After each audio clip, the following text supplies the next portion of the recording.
Mumbai unit of Narcotics Control Bureau carries out raid on alleged drug party in a cruise liner in Mumbai. Agency detains 8 persons. India achieves another milestone in nationwide vaccination drive. More than 90 crore doses of vaccine administered so far. Over 73.74 lakh doses given in the last 24 hours.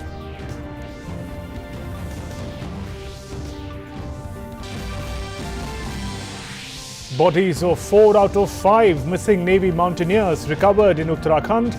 Efforts continue to locate the 5th naval climber and 1 Sherpa. Mountaineers hit by an avalanche during their summit to Mount Trishul. Defence Minister and CDS General Bipin Rawat expressed grief over the deaths. Counting underway for Bhawanipur by-election, Shamsherganj and Jangipur assembly elections in West Bengal amid tight security. Counting also underway for by-election of Pipli assembly seat in Odisha.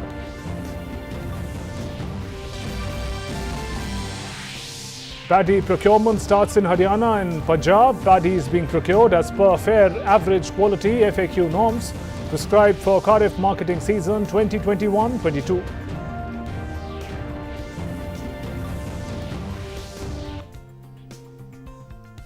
Welcome to this bulletin. I'm Shubhendu Ghosh. Narcotics Control Bureau's Mumbai unit has in fact given an important update about carrying out a raid on drugs party in a cruise liner en route from Mumbai to Goa. 8 persons have been detained by the NCB for questioning. However, no arrests have been made so far. The raids were carried out by NCB Zonal Director Sameer Wankhede and his team. The NCB team boarded the cruise ship after receiving a tip-off about the purported drug party from the CISF. The team also recovered drugs from the cruise party.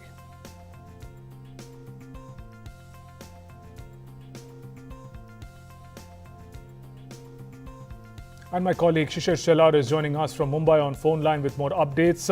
Shishir, what updates can you share with us on the NCB raid on the cruise liner?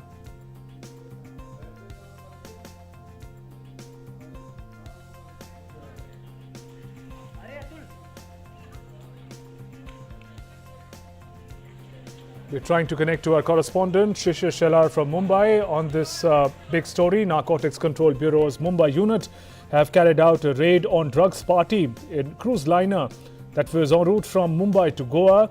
8 persons have been detained by the NCB for questioning. However, no arrests have been made so far. The raids were carried out by the NCB Zonal Director Sameer Wankhede and his team. The NCB team boarded the cruise ship after receiving a tip-off about the purported drug party.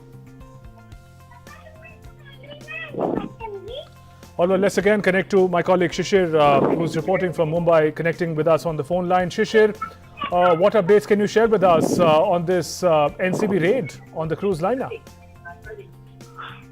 Well, absolutely, Shubhendu. The primary information that we received is about yesterday night when the NCB raided a cruise liner which was going from Mumbai to Goa.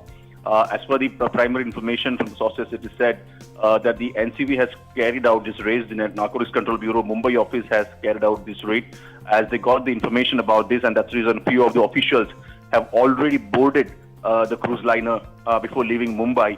And as soon as they got the information about these drugs in the cruise liners, they immediately swung into action. And now, almost a few hours of raid, some of the information that we received is that the NCB has raided, taken into custody some of the different kind of drugs from that particular party.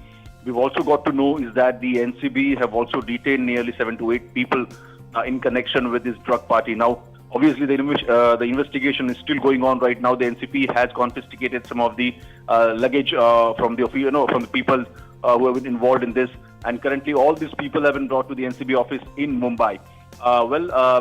Currently, if you look at the entire the case here, the NCB has quite tight-lipped about it and have said that currently the investigation going on. That's the reason they could not reveal more details. But what we got to know is that Some of the big names have also been involved in this drug party. The name has not been revealed yet by the NCP, as they've said that still they are doing the investigation. Yesterday, in the cruise line, it was around 7 to 8 hours. The NCP has conducted the raid in the cruise liner, and they've got some of the drugs, different type of drugs from the cruise itself. And currently, the NCP Zonal Director Samir Wankhede is leading this entire investigation here. Yesterday night, he also spoke to the media and said that it's quite a premature to say anything about this case right now because the investigation is still on and he has to find out some more details. But as soon as the NCP will go ahead into investigation, some more names probably crop up in this entire case here. As the NCP have already raided this party, and some of the officials were already present in the cruise. Well, we've also got to know that the NCP have got the tip few days back, and that's the reason the entire operation was carried out by the NCP, and now they got some proof here. As on, the investigation will go on. Probably some of the more names probably come into the picture, and NCP may get some of the important lead in this case. Right. Shishir, at this point in time, what do we know about this cruise liner where the alleged drug party was taking place? Well, the cruise was sailing from Mumbai to Goa in the evening, and most of the passengers travel to these cruise lines here. It's one of the important, luxurious cruise that probably operating between Goa and Mumbai. But as soon as the NCB got to know about this party and the drug party, in the cruise liners, already they have made the plan here. And accordingly, few of the officials have already boarded the cruise liners when it is departed from Mumbai. And in the middle of the sea, the entire operation was carried out by the NCB officials. As I told you that the operation went on for a few hours here, and NCB have already searched the cruise liners and have also been confiscated the luggage of the person who have been involved in this drugs party. Right, Shishir. I think we'll have to wait and watch as more details emerge from the NCB. But thanks very much for joining us with those initial inputs on this big story. Moving on now to our next big story. India's COVID-19 vaccination coverage has crossed 90 crore landmark milestone today. Over 90 crore, 51 lakh vaccine doses have been administered across the country so far. More than 73.76 lakh vaccine doses have been administered just in the last 24 hours.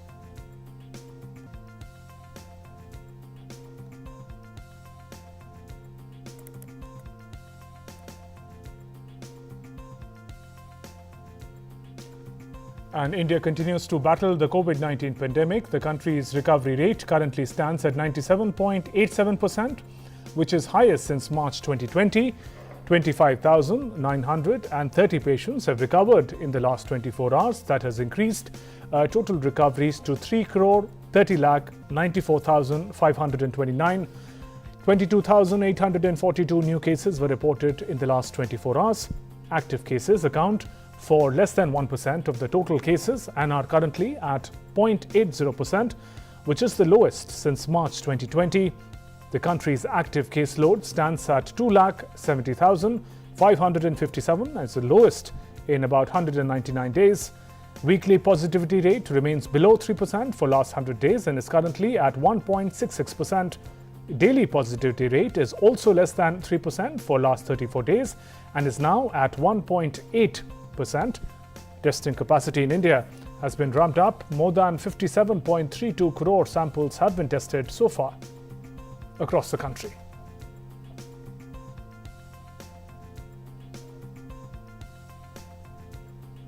Moving on, a day after 6 people, including 5 Indian Navy personnel, went missing after their summit of Mount Trishul was hit by an avalanche, a rescue team from Uttarkashi-based Nehru Institute of Mountaineering retrieved 4 bodies on Saturday.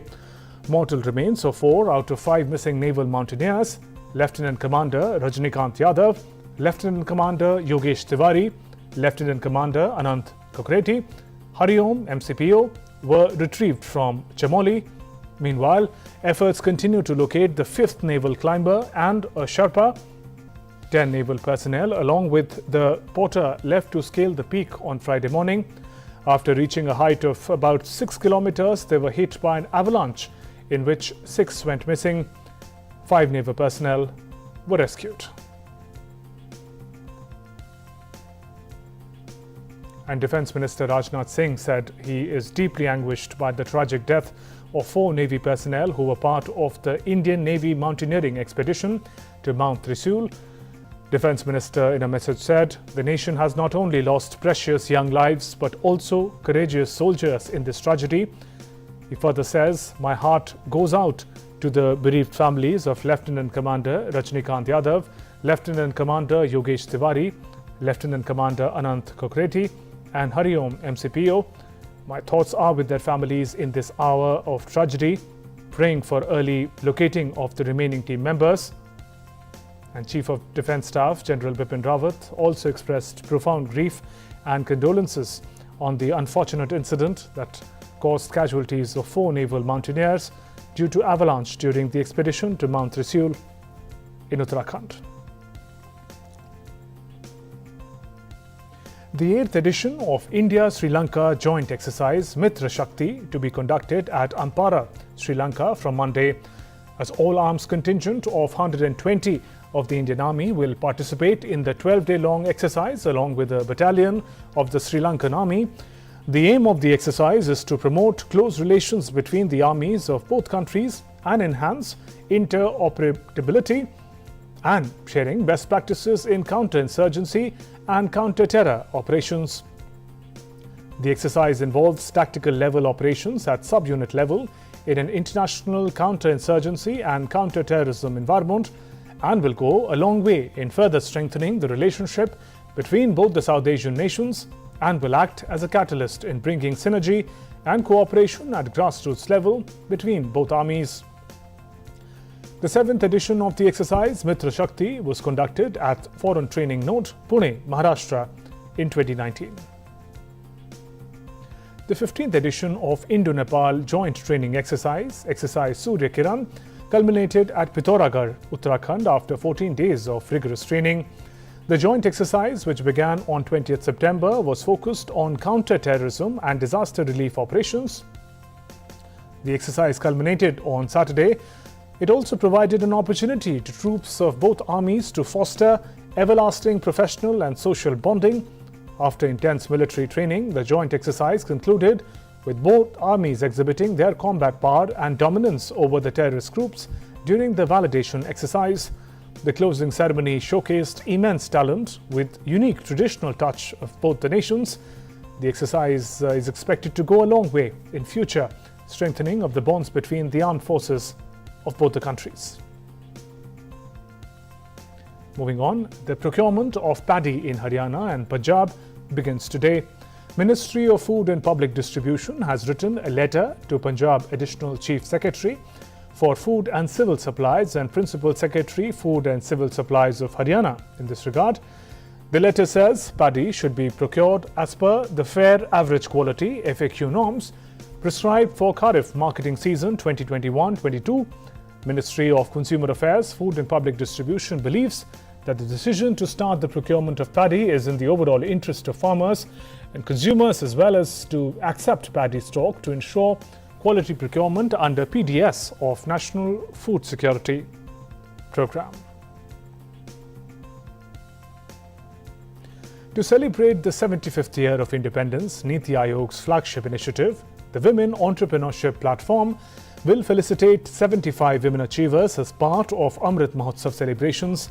In its 5th year since inception, Women Transforming India Awards, or WTI 2021, will celebrate contribution of women entrepreneurs towards Sashakt or Samarth Bharat by building self-sufficient businesses and overcoming challenges via unique business solutions. WTI Awards is Niti Aayog's endeavor to recognize and celebrate stories of exceptional women changemakers from across the country.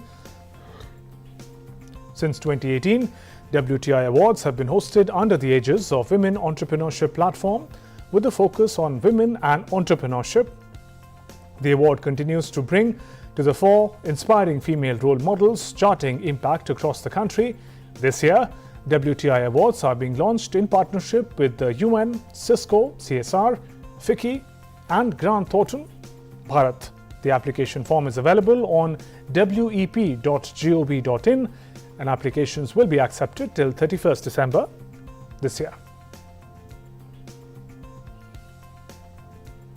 The International Day of Non-Violence was observed yesterday on the birth anniversary of Mahatma Gandhi.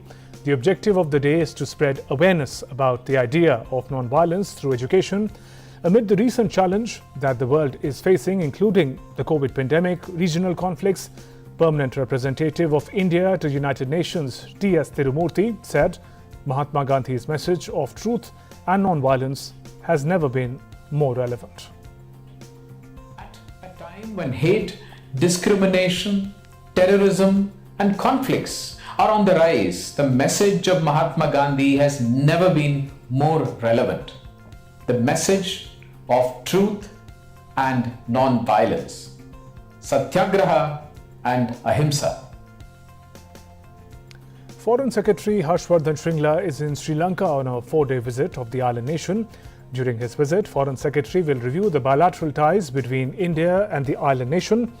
Earlier, Ministry of External Affairs in a statement said Sri Lanka occupies a central place in India's neighbourhood first policy, and Foreign Secretary's visit signifies the importance both countries attach to strengthening their close and cordial relations in all spheres of mutual interest. It further states the visit of Foreign Secretary will provide an opportunity to review bilateral ties between India and Sri Lanka, the progress of ongoing bilateral projects and the ongoing cooperation to tackle COVID pandemic-related disruptions. Representing India virtually at the pre-COP26 meeting held in Milan, Italy from 30th September to 2nd October 2021, Union Minister for Environment, Forest and Climate Change, Bhupender Yadav, assured that India will engage constructively at COP26 and evaluate bridging proposals to conclude the Paris Rule Book, which can be done by delivering on the climate finance promises of the developed countries. He highlighted that India recognizes the urgency of strong climate action in this decade to ensure that the world is on track to stay within the temperature goal of the Paris Agreement, as well as to adapt to its impacts and minimize loss and damages. Hence, the COP26 outcome must emphasize the need to plug the ambition gap by delivering the means of implementation support that will allow developing countries to enhance their climate actions. He said, India strongly believes that only way to deliver climate goals, particularly on mitigation, is through concrete action on speedy, assured and sustained finance. The pre-COP26 meeting was hosted by Government of Italy from 30th September to 2nd October 2021 in Milan in the run-up to the COP26. And delegates heading to the COP26 UN Climate Summit in Glasgow agreed they must deliver on the $100 billion per year pledge to help most vulnerable nations tackle the climate change. Speaking after days of meetings at the pre-COP26 climate event in Italy, COP26 President Alok Sharma said there was a consensus to do more to keep the 1.5 degrees Celsius target within reach, adding more needed to be done collectively in terms of national climate plans. COP26 conference in Glasgow aims to secure more ambitious climate action from the nearly 200 countries that signed the 2015 agreement to limit global warming to well below 2 degrees Celsius and to 1.5 degrees, preferably above the pre-industrial levels.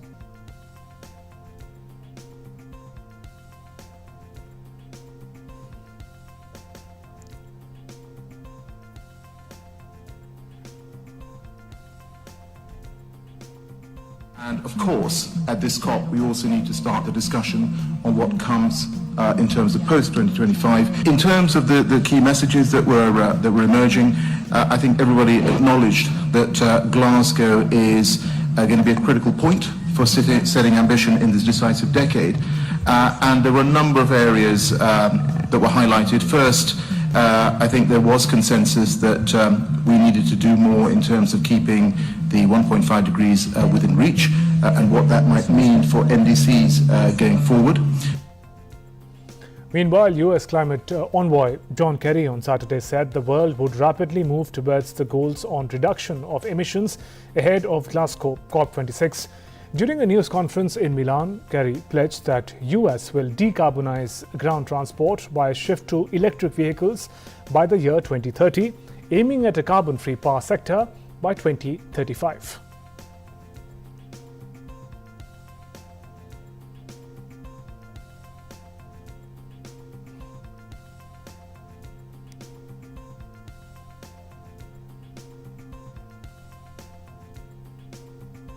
The United States of America is on its way with a plan to have our entire power sector be carbon-free by 2035.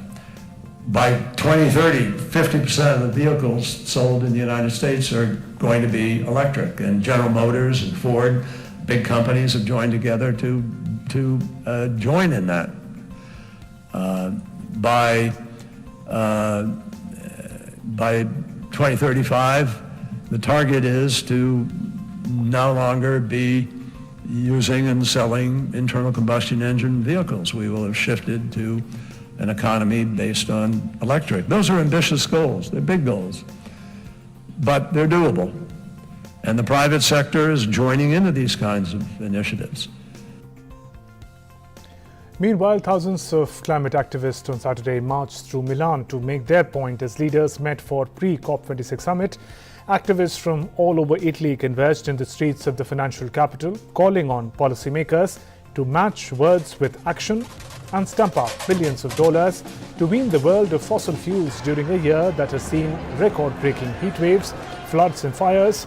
New energy and funding pledges from the United States and China have raised negotiators' hopes. Wealthy nations that pledged a decade ago to mobilize $100 billion a year to help vulnerable countries adapt to the transition to cleaner energy are still short of their 2020 goal. And British Prime Minister Boris Johnson has said the country's vehicle fuel shortages were being driven by demand and called for motorists to return to normal buying habits. From tomorrow, over 200 military tanker drivers will be deployed to deliver fuel after a chaotic week of shortages that has resulted in panic buying and some drivers hoarding petrol in water bottles. Further, the government plans to issue 300 temporary visas to foreign truck drivers to help ease the shortages. But Prime Minister Johnson cautioned against going back to a situation which basically allowed the road haulage industry to be sustained with a lot of low-wage immigration. A system that allows us to control immigration, and that gives us flexibility. We can open up our markets if we need to, and of course we'll keep everything under review. But what we don't want to do is go back to a situation in which we basically allowed the road haulage industry to be sustained with a lot of low-wage immigration. So we want to see an improvement, we want to see investments in facilities, and what you're now starting to see is, for the first time in over a decade, you're seeing wages going up around the country, and that is fundamentally a good thing. That's what we mean. In Spain's La Palma Island, authorities have advised people to limit outdoor time as the erupting volcano continues to spew red-hot lava and thick clouds of black smoke. Vulnerable groups, including children and the elderly, have also been asked to remain indoors. Meanwhile, emergency services lifted a stay-home order that had been in effect in Los Llanos de Adrián, El Paso and areas of Tazacot, places near the volcano that had been affected by poor air quality. Emergency services have been constantly keeping a close watch on the erupting volcano on La Palma. The Cumbre Vieja volcano began its fiery eruption on 19 September, has destroyed more than 800 buildings. Around 6,000 people have been evacuated from their homes on the island, which has a population of about 83,000.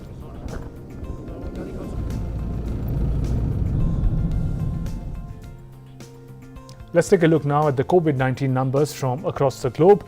More than 23 crore 54 lakh people across the world so far have tested positive for COVID-19, while over 21 crore 22 lakh patients have recovered from the virus. The deadly virus has claimed lives of more than 48 lakh 11,000 people worldwide. US remains the worst affected country by the COVID-19. Nation is witnessing spike in daily new cases due to Delta variant of the virus.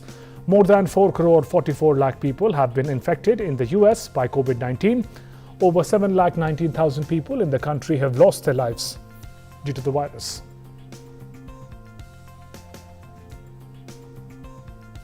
And after the hiatus of over a couple of years due to COVID-19 pandemic, Balloon Fiesta returns to New Mexico City with hundreds of giant hot air balloons adorning the skies of Albuquerque.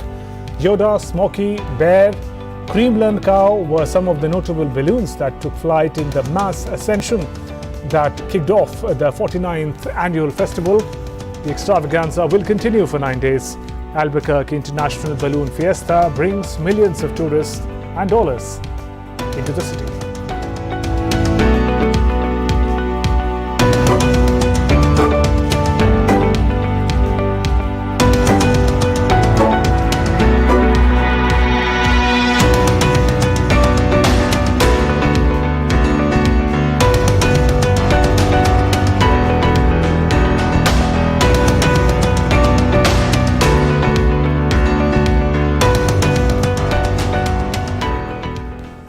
Spectacular sights there at the Balloon Fiesta. And with that, we conclude this bulletin.